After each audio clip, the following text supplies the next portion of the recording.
So good afternoon, everyone. Thank you for joining us. Our meetup this month is all about multilingual libraries. It's something that we as a committee have been talking about again and again and again. It also came up in our last conference in London. I know personally at our school, this is something that we really want to develop, but we have some struggles. And we're hoping to share information this afternoon, and we also have a guest speaker here who's been successful on this journey to help share her experience with us as well. So I'll just go in. Just for those of you who haven't been to one of our meetups before, we are the Multilingual Learning and International Education ESIS SIG committee. Then take a breath.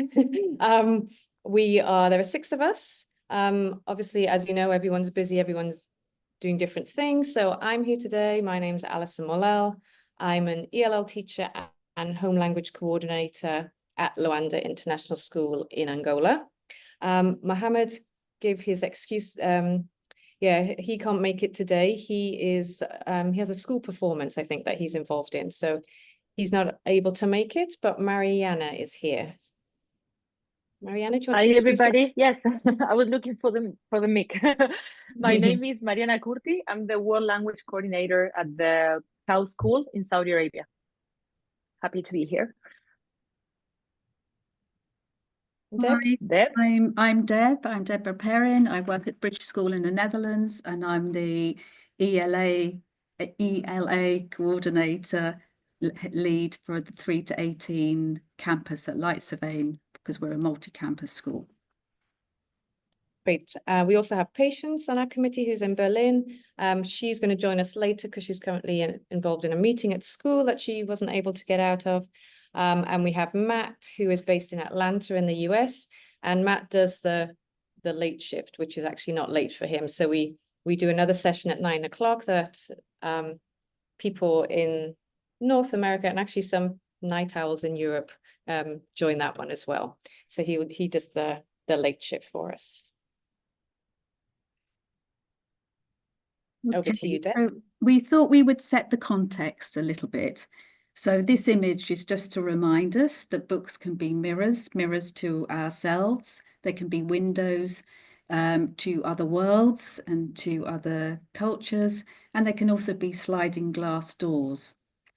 If you can move on to the next slide, Alison. Thank you. So when we were planning this meetup, we decided that we would ask two main questions.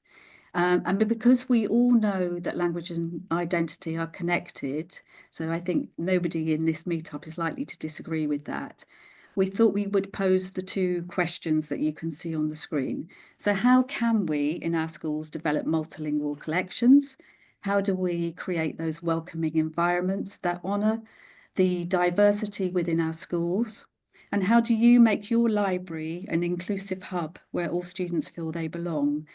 And before we get you to listen to our guest speaker, who is going to share some of what they have been able to achieve, and it is a journey, as Deirdre will share with you, we would like you to go into a short breakout session, and Mariana will just tell you exactly what we would love you to do. Next slide. Okay.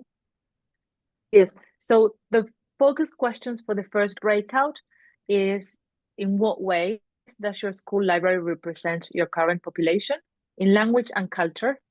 And also, what are some of the challenges you face with developing inclusive libraries? One of the challenges that we face, and I'm going to tell you like really briefly, is that 40% of our population here is local. It's all Arabic speakers. And we discovered through a paper that was authored by the World Bank that the Arabic culture is not a culture that is rooted in reading to children.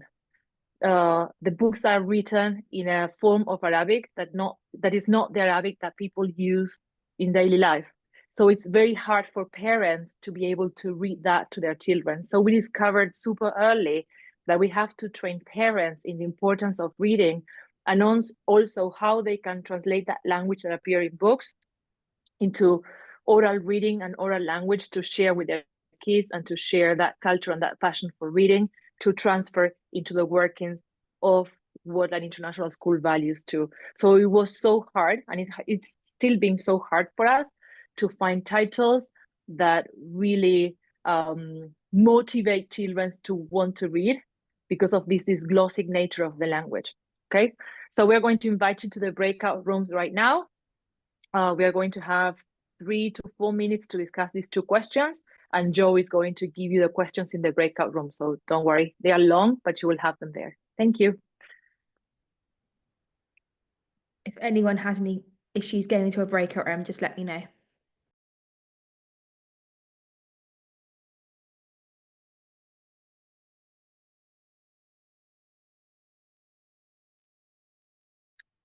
Hi, so it looks like everyone's back. I know we had some good discussions within our breakout room, talking about sourcing, how to source these books. How do we know what's really popular with 7-year-olds in Italy or Spain, or where Kazakhstan, for example, as well, just getting all of that information. That's definitely some of the challenges I know certainly that we have, that were shared in our room as well. So let me just share our PowerPoint with you. And on to our guest speaker for the day. Yes, so it was with great pleasure that I'd like to introduce Deirdre, who is in the International School of Stockholm. And Deirdre's colleague who was going to present with her, unfortunately, is not able to today. But I expect you're going to explain that it's very much been a journey and a partnership between the two of you. Yeah. So it's a little bit confusing there, who's who, but I'm not the librarian. no, Kate is the librarian, and I'm the EAL teacher. I So, think the text boxes went a bit askew. yeah, yeah, We can definitely fix that for you, Deirdre. yeah. Yeah. Okay. So welcome, and over to you. Thank you. So I'm from Stockholm International School, which is primarily an international school based here in Stockholm, with most of our students are from outside Sweden, most of them temporarily in Sweden. You can see up in the top left corner there how it looked when we started this journey. I came back from the ECIS conference last year, having seen a presentation from Deborah's school, and it was like, we have to do something about this. And our librarian, Kate, was absolutely on board. Yes, we have to. So my first idea was, we didn't have money or anything. How are we going to do? How can we do this without it costing us a fortune? So I got my grade 10 students to do this as a sort of services action project. And they did lots of things. They contacted SPC, that's our parents committee. They sent messages through our ManageBack, our internal message system. They put an article in the Dispatch, which is our newsletter. They wrote in the Quirky Quibbler, which is our school newspaper, and they made posters. And they really sort of got out there and practiced their English skills in writing all these promotional texts. And we were asking for donations. What we got were some books in very poor quality. We got books about economics. We got torn books, and they were kind of just dumped in the library, much to the library assistant's horror. And I was told, you have to stop doing this, which didn't feel very good, because I thought that I was doing a good thing, but it turned out that didn't really work. So we thought, what else can we do? I think it was Deborah who told me that your school had sent a letter to new parents when they enroll in the school, asking them to donate a book in their home language. So we've tried that for the last couple of years as well. And we've got a few books, really nice. We've got, some books in some really unusual language. We have one girl from Kyrgyzstan, so we do have a Kyrgyz book in the library. And that has had some effect. But what we find, and I work in the secondary school, and this is where our issue was. In the primary school, we've got a lot more books.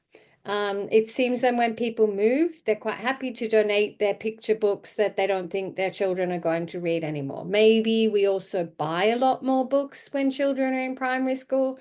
I don't know. So my focus is the secondary school. Kate is the librarian at the secondary school. And so we decided that we need money to do this. It's impossible without money. So our school has a thing called the Spirit Fund, which you can apply to. So we thought we are going to apply and ask them for some money. And we had to give them a sort of ideas about why we needed it and justify it. We had tried speaking directly to our parents' committee. That didn't really, to be honest, really did not help us. They were like, oh, can't you just get the kids to do it? They didn't really seem to understand. And that's possibly that most of the parents who are in sort of leadership positions there are English speakers and didn't really see the point in the other languages. And then a lot of the parents who speak the languages that we wanted to address, like the Korean, the Japanese, Portuguese, a lot of them don't speak English. And then therefore our communication is not very good with them. So we decide we have to take more initiative ourselves. So you can see, we made a sort of graph there showing the current state of the library. This was part of our application, and you can see lots of Swedish books, and we left off English there because the majority of the books are English, but not very many books in the other languages. We then asked, we have a sort of data person who compiled some data for us about what languages people speak at home. It's not 100% reliable. I mean, the first time we asked her what were the main languages spoken at home, she came back with French. And we know that's not true. And we're like, how did she get that? Like, it looked like the majority of our students spoke French as their first language. And it turned out that when you apply to the school, you write down what languages you speak. And nearly everyone, it seems, has learned French at some time. So parents put in French and maybe they know 10 words. So we realized that is not our big group that we wanted to aim at. So we had to go back and say, no, we want the first language. No, only that language, not the language they've learned at school. It's still problematic because a lot of parents put English as the first language, even when it's not. I mean, I think they believe it helps them get into an English language school. So sometimes what is down as their second language is actually their home language. Unfortunately, the system doesn't allow you to choose two first languages. You have to do first, second, third. Anyway, so this is the pie chart we got here. And you can see there are lots of languages. English, obviously, is the biggest one, and then Swedish. But then there are lots of small groups. And that is what I said in the breakout room, that it's very hard that it's not big groups in particular languages. I worked in Australia before in a school where I could say there were 5 main languages in the school. But here we have little bits of everything, and that makes it all the more challenging. So we put up a proposal. You can see our budget proposal there. We said we guessed at about 250 crowns per book, and we wanted to aim to have so many books, at least 10 books or so per language. And we came up and we sent in our application. If you can put the next slide on, Sammy. So you can see this is our Spirit Fund up the top there. And we also wrote a little blurb about why we believe we need multilingual books. And it was very much about diversity and global minds and how literature cultivates empathy and, all that sort of global citizenship that we are always being told as an IB school is very important. And it seemed to have gone through because we got our 52,000 crowns for doing this. And we were like, great, that's it. So let's go buy books. And that wasn't as easy as we thought. And we have only managed in this school year to spend around 10,000 of those crowns, which is not a great amount considering how much we have and our ambitions. You can see the picture there. We have a lot more languages and a lot more books, and that section of the library is much more sort of appealing now when you come in. But the next step was sort of like trying to work out which books to buy and how to buy them. And that has been really difficult. But what we did find is we went again to parents. And so I went through and made a list of all the Japanese parents in the school. And I wrote an email just to those parents. And I said, we want to buy books in Japan. We were told to try and avoid lots of postage being spent. We want the money to go on books rather than postage. And so what we managed to find a couple of Japanese parents who agreed to help us. So Kate has lived in Japan before and had her Amazon Japan account still. So we ordered books from Amazon and had them sent to these parents' homes or grandparents' homes. And when they went back at Christmas, the books were there and they brought them back for us. So that was one way we avoided. We tried with Korean parents, but we didn't get as far. We didn't have as many, I don't know, but we did. But what happened, we also did this with Chinese parents, and we gave them a list of books that the students had said they would like. And that's where you can see over in the right-hand corner there, the multilingual book recommendations. So we did this also as part of Services Action. We asked all our students, and I mean, not everyone did it, but it was a voluntary project, to fill in a list of 5 books in their language that they thought the school library should have. And so this is the list that we shared with the Japanese and with the Korean parents and the Chinese parents. Sounds like I'm focusing on Asian books, and I am a bit, because that was where we found we had the biggest shortage. And that is the most difficult for us because we can't read to order those books ourselves. That is such a challenge. We can't just go on to Amazon and search for a book in Japanese or Chinese or Korean. It's easier with French and Spanish. We can manage, but with Asian languages, it has been a challenge. The book recommendations that the kids made were interesting. We found that they often picked classics. You should see the Russian kids, the books they picked. It was just like, really? That's what you want to read? It turns out that's what they are used to reading. That's what they read in school, and that's what they expect to read. So we got a list there, and we shared that list with the parents. So the targeted emails, I think, really helped us. When we wrote to the Chinese parents and said, are any of you going back to China at Christmas? Can you help us if we order books and get them sent to you? They said, don't worry, we'll buy the books and give them to you. This is why we haven't spent so much money. Same with some Korean parents also said, oh, look, I can give you books 6, 7, and 8 from your list. So we actually finally got some donations now that we have money. People started donating books. But I think that for me is a key win or a lesson out of this, that speaking to particular groups works much better than sending out to the whole school, hey, is there anyone want to help? That didn't work. And so, yeah, so that's how we've increased. We still would like more Korean books, and we're working on that. But, you know, we realize now after nearly a year of doing this, it's going to take us quite a few years. We just hope we get to keep the money for the next few years. So you can see our bookshelves looking nice. As I said, next Tuesday, I'm taking 2 Russian-speaking students, neither of them Russian, but one from Kyrgyzstan and one from Ukraine. There's a bookshop here in Stockholm that specializes in books from Eastern Europe. She's a Russian woman who runs it, but she has Ukrainian and lots of other Eastern European books. Kate and I went. ourselves. Luckily, there was a nice Ukrainian woman who was looking for books for her child, because we got there and realized we couldn't read the book titles. We couldn't do anything. And this Ukrainian mother who was buying books said, "Oh, I can help you. Oh, this is really good. This author's really good." So, but what the kids then said was, "You didn't get the books from our list." And we were like, "Oh yeah," because we had this idea that, oh, we should get some more modern books and this. And so there's a bit of a mismatch between what we think they want and what they want.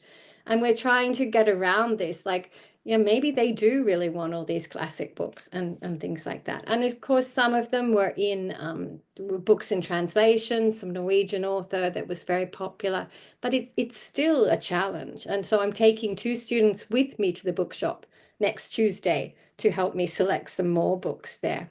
So hopefully that will be good. Cataloging, I know I'm talking a bit, so the cataloging has been a challenge. You can see down there we have this site called Destiny Discover that the school uses. We've put all the books in a multilingual section in the library. We thought about, do we spread them out? But we like that they're visible, that they're there, the kids. But when the kids go into the catalog, it was like, how can I just find books in Russian? And that we found is a challenge. We've now, our library assistant, it's a long process of going back and re-cataloging the books so that if you type in Russian books, they will come up. And then this system also has the ability for the kids to write reviews of books. So what I've been doing with my extra English class is we go to the library, they find a book, they go into the system, and even if they haven't read the book, I ask them, can you just read the blurb on the back and write down what it's about? Because we didn't know like what a lot of the books were. I mean, we're a mess. So we came back from the Russian bookshop with books in Russian and Ukrainian, and we'd mixed them up, and we realized we didn't know which books were in which language.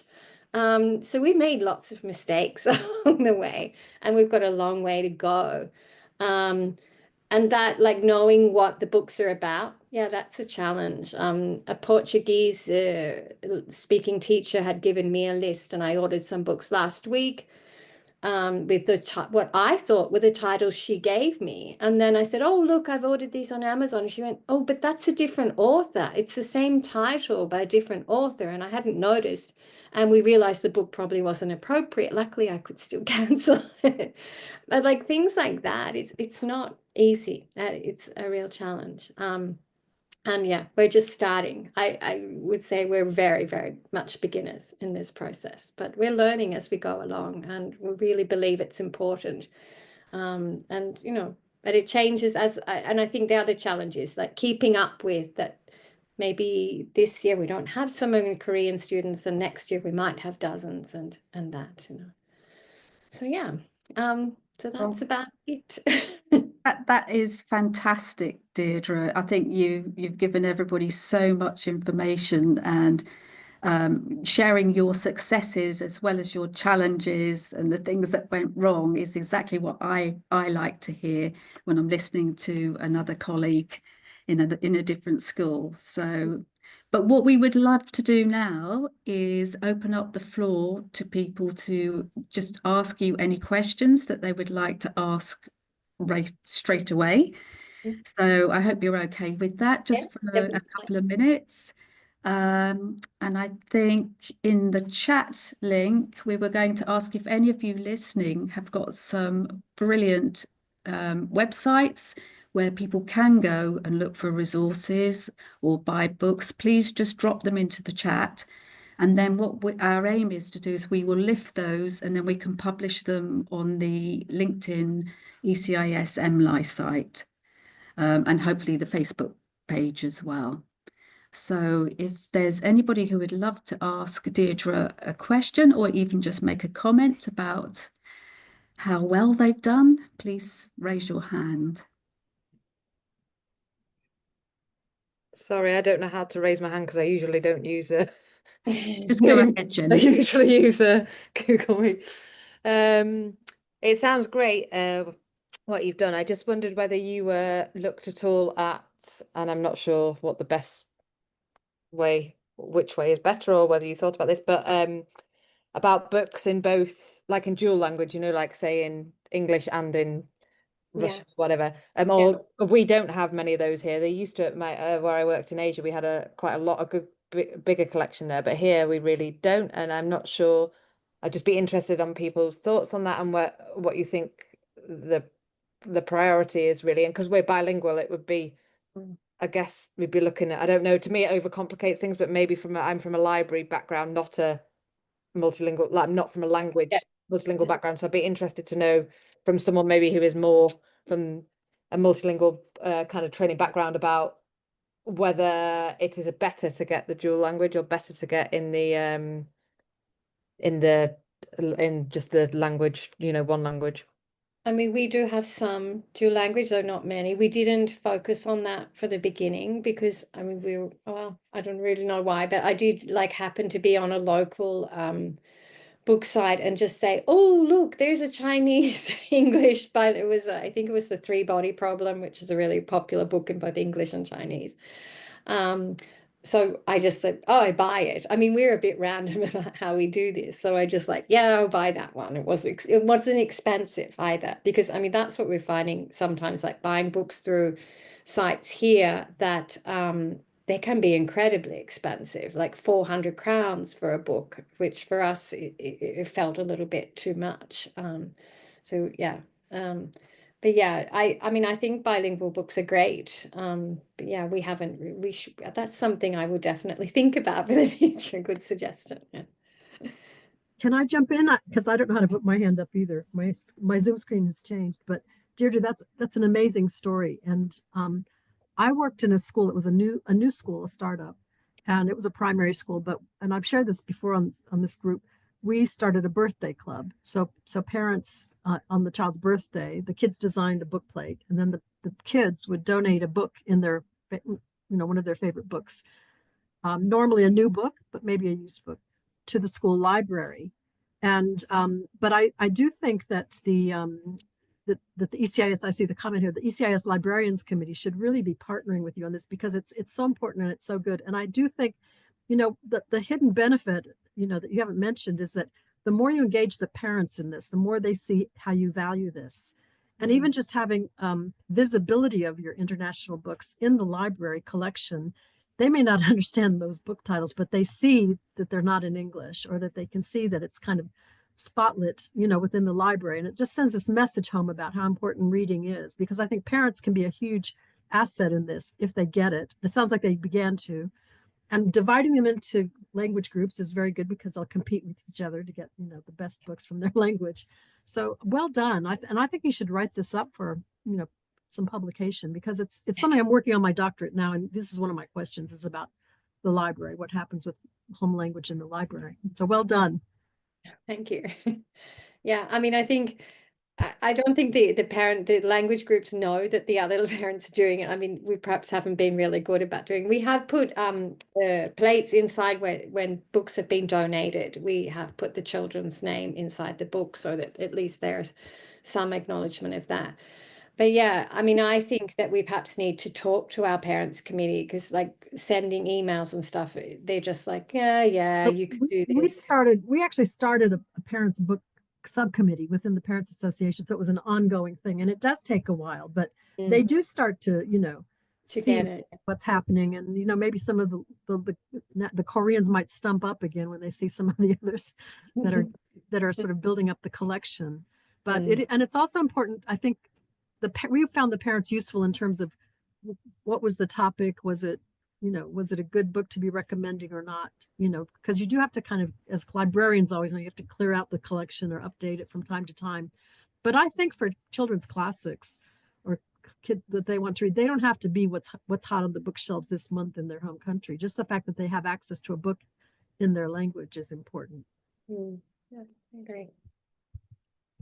I just have I guess a request. I see people putting things in the chat. As well as kind of, we would like to obviously build our library with books to read for pleasure, but I'd also really like to get series of kind of learn to read books so that parents who perhaps don't have, who don't have that access at home would then be able to go to our library and get, a set of learn to read, well, not a set, but, different books, how to learn to read in Italian or Spanish. For example, in the UK, you might have like Oxford Reading Tree. So some kind of reading schemes, but in Spanish or Italian or Russian or, lots of different languages. So I don't know if anyone has any knowledge of what a Spanish student in a Spanish school what reading scheme or schemes they may use. You could put that in the chat, or Portuguese, or any languages really, I think. Parents as well themselves may be able to tell you that. Yes.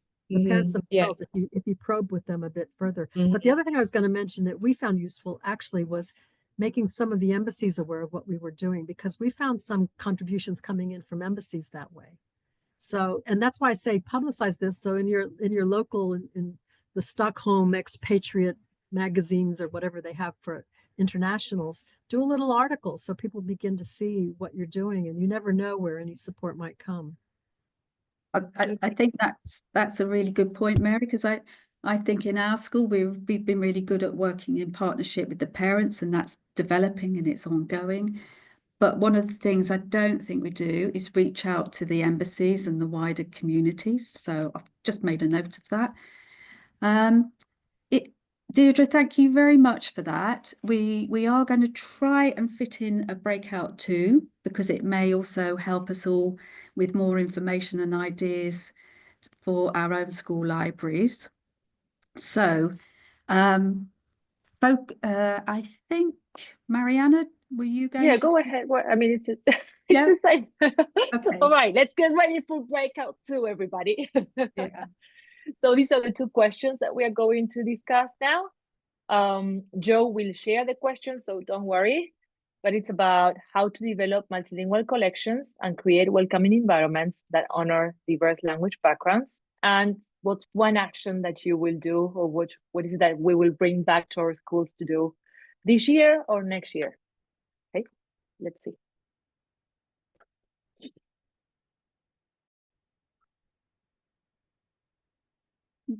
Welcome back, everybody. Before we do some thank yous, I'm just going to ask Alison if she could go back a slide to the why it's important to have a library collection text. We could go back to the slide before.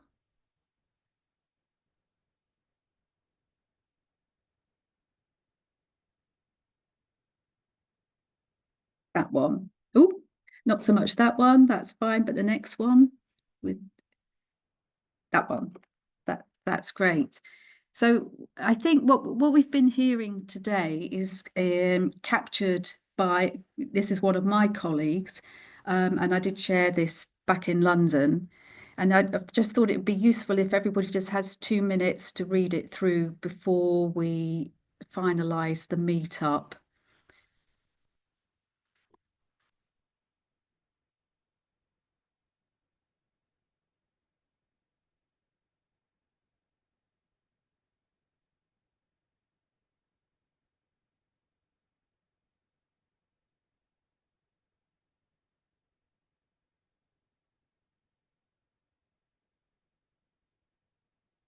Why I wanted to share this was, and both librarians know this, is that neither of them had any previous school education experience or background. And so when they joined our school, they were completely new to the context. And it was really the primary librarian who started to engage with, well, what does a school need? What do the students in our school need? And it was the partnership with the EAL department with her as a librarian that resulted in a multilingual library. And then when the secondary school was opened, the primary school librarian was able to mentor and guide the secondary librarian. And so there's a really strong partnership now.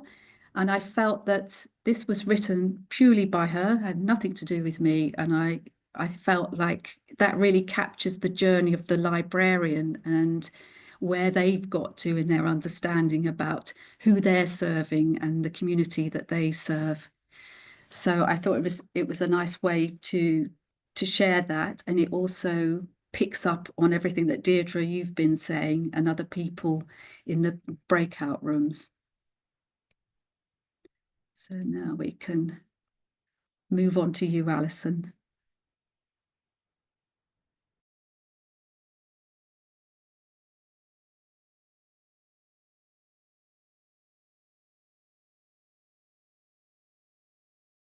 I think you're muted, Alison. I just realized. Thanks.